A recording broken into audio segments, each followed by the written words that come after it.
Meals chapati రోటీ కాకుండా సంతృప్తిగా rice కూడా తినవచ్చు.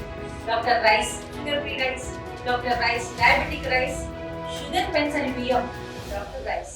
ఫరీదుపేట ఉప సర్పంచ్ సత్తార్ గోపి హత్య చిక్కోలు జిల్లాలో మరొకసారి ఉలిక్కిపాటు గురిచేసింది.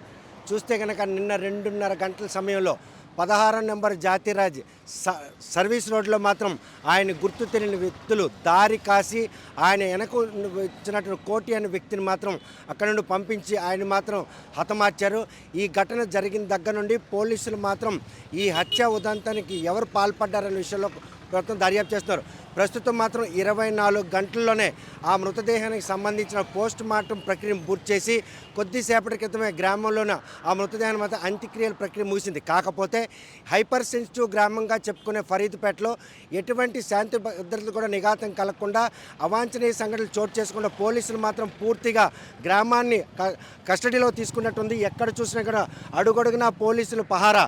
చూస్తే కొత్త వ్యక్తులు ఎవరు కూడా లోపలికి వెళ్లేందుకు అవకాశం లేకుండా నిందితులు కూడాను గ్రామస్తులని ఎవరైతే హత్యకు పాల్పడిన కుటుంబ సభ్యులు ఆరోపించడం, నిన్న కుటుంబ సభ్యుల ఆరోపణల నేపథ్యంలో ఇది రాజకీయ కక్షగా వారు ఆరోపణలు చేయడంతో ఆ కోణంలో దర్యాప్తు చేస్తున్న పోలీసులు మాత్రం ప్రస్తుతం ఆ కుటుంబ కలహాల నేపథ్యంలోనే గోపిని హతమార్చారని ఒక కొత్త కోణాన్ని మాత్రం పోలీసులు ఇన్వెస్టిగేషన్లో తేలింది. ఈ నేపథ్యంలో ఇటువైపు రాజకీయ హత్యగా చిత్రీకరించేందుకు చేస్తున్నటువంటి వారి పన్నాగాన్ని కట్టడి చేసేందుకు పోలీసులు ఏదైతే ఇన్వెస్టిగేషన్లో వారి కుటుంబంలోనే ఈ తగాదాలు తలెత్తాయి.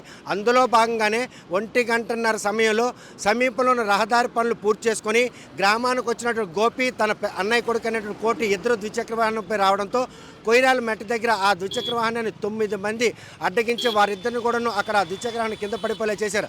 కాకపోతే కోటి మాత్రం అక్కడ నుండి వెళ్ళిపోవడంతో ఎవరైతే గోపి మాత్రం దుండగుల చేతులు చిక్కారు. సర్వేకర్లతో తన తలను పగలగొట్టి ఆ సర్వీస్ రోడ్లో ప్రజలు రాకపోకలు అంటే వాహన రాకపోకలు గమనించిన దుండగులు మాత్రం సమీపంలో నుండి ఇంటి వెనక్కి తీసుకెళ్లి అతి కిరాతంగా ఆయన మాత్రం తల పగలగొట్టి హతమార్చారు.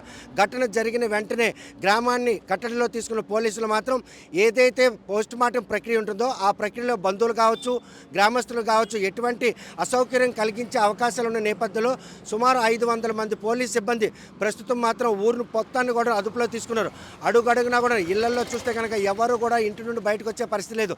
సాధారణ పరిస్థితులు వచ్చేంత వరకు గ్రామాన్ని మాత్రం పూర్తి స్థాయిలో వారి కట్టడిలో తీసుకున్న నేపథ్యంలో ఫరీదుపేటలో పికెటింగ్ కొనసాగుతుంది. నిన్న ఘటన జరిగిన దగ్గర నుండి ఇప్పటి వరకు కూడాను ఎవరు కూడా గ్రామంలో కొత్త వ్యక్తి వెళ్లకుండా అదేవిధంగా గ్రామం నుండి ఎవరు కూడా బయటికి రాకుండా ఉండేందుకు అడుగడుగునా తనిఖీలు నిర్వహిస్తున్నారు. పోలీసులు మాత్రం ఈ హత్య ఉదంతాన్ని మాత్రం రాజకీయ హత్యగా పరిగణలోకి తీసుకోవాలని చేస్తున్నటువంటి ప్రయత్నాన్ని మాత్రం తిప్పికొట్టే విధంగా దర్యాప్తు మొదలుపెట్టారు. ఈ కుటుంబ కలహాల నేపథ్యంలోనే ఈ హత్య జరిగిందని ప్రాథమిక దర్యాప్తులో తేలిన నేపథ్యంలో ఎక్కడైతే ఘటన జరిగిందో ఆ సమీపంలో ఉన్న షాపుల దగ్గర ఉన్నటువంటి సీసీ ఫుటేజ్ కావచ్చు, అక్కడ ఉన్నటువంటి వ్యక్తులు కూడా విచారిస్తున్నారు.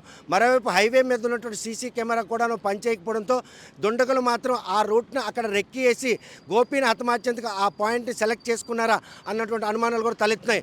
2:30 సమయంలో జరిగినట్టు ఈ హత్య ఉదంతంతో మాత్రం ఫరీదుపేట గ్రామం ఒక్కసారిగా ఉలిక్కిపాటుతో గురికాడంతో పాటు హైపర్ సెన్సిటివ్ గ్రామంగా పోలీస్ రికార్డులలో ఫరీదుపేటలో ఏడాది క్రితం ఎవరైతే కిల్లి ప్రసాద్ అన్న వైసీపీ కార్యకర్తను దారి కాసి కొట్టిన క్రమంలో ఆయన మాత్రం హాస్పిటల్లో చికిత్స పొందుతూ మృతి చెందడం జరిగింది.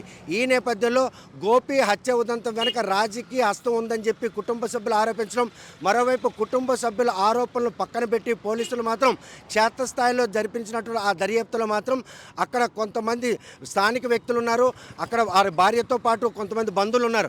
ఈ పరిణామాలన్నీ పరిగణనలు తీసుకున్న పోలీసులు మాత్రం ఎట్టి పరిస్థితుల్లోనూ దర్యాప్తు మాత్రం పారదర్శకంగా జరగాలి. రాజకీయ కక్షలు కార్పణ్యాలకు కేర్ ఆఫ్ అడ్రస్గా చెప్పుకునే ఫరీదుపేట మాత్రం ఈరోజు మరోసారి రాజకీయ కక్షలు నేపథ్యంలోనే ఈ హత్య జరిగిందా లేకపోతే వారి కుటుంబ కలహాలే ఈ హత్యకు కారణాలా అన్న కోణంలో మాత్రం పోలీసులు దర్యాప్తు చేస్తున్నారు. ప్రస్తుతం మాత్రం ఫరీదుపేట గ్రామం మొత్తం పోలీసుల ఆధీనంలో ఉంది అనడానికి అడుగడుగునా కూడాను పోలీసులు పహారా. కొత్త వ్యక్తులను ఎవరిని లోపలికి రానివ్వకపోవడం, ఈ పరిణామాలన్నీ కూడా నిందితులను ఎట్టి పరిస్థితులను ఎంతటి వారిని పట్టుకునేందుకు స్పెషల్ టీంను ఏర్పాటు చేయడం, గ్రామంలో పికెటింగ్ ఏర్పాటు చేసిన విషయం తెలిసినటువంటి 2 పార్టీలకు సంబంధించిన నాయకులందరూ కూడా సహకారంతోనే ఈరోజు గోపి సంబంధించి మృతదేహానికి పోస్ట్ మార్టం నిర్వహించి ఆ గ్రామంలో కొద్దిసేపటి క్రితం మాత్రం అంత్యక్రియల ప్రక్రియ ముగిసిపోవడంతో మాత్రం ఊపిరి పీల్చుకున్నట్టు పరిణామాలు చోటు చేసుకున్నాయి. పోలీసులు ఏదైనా అలజడి అలజడి జరుగుతుందనే ఉద్దేశంతో ముందస్తు జాగ్రత్తల నేపథ్యంలోనే పెద్ద మొత్తంలో పోలీసులు బలగాలు మారించారు. అది మాత్రం గ్రామస్తుల సహకారంతోనే ఈరోజు ఆ మృతదేహాన్ని మాత్రం అంత్యక్రియలు నిర్వహించడం దోహదపడిందని పోలీసులు ఊపిరి పీల్చుకుంటుంటే నిందితులు పట్టుకున్నంత వరకు ఈ హత్య ఉదంతం వెనక ఎవరు కారణం, ఇది రాజకీయ కక్షల నేపథ్యంలో జరిగిందా లేకపోతే ఏదైనా కుటుంబ కలహాల నేపథ్యంలో జరిగిందా అనే విషయం మాత్రం దర్యాప్తులో తేలాల్సి ఉంది.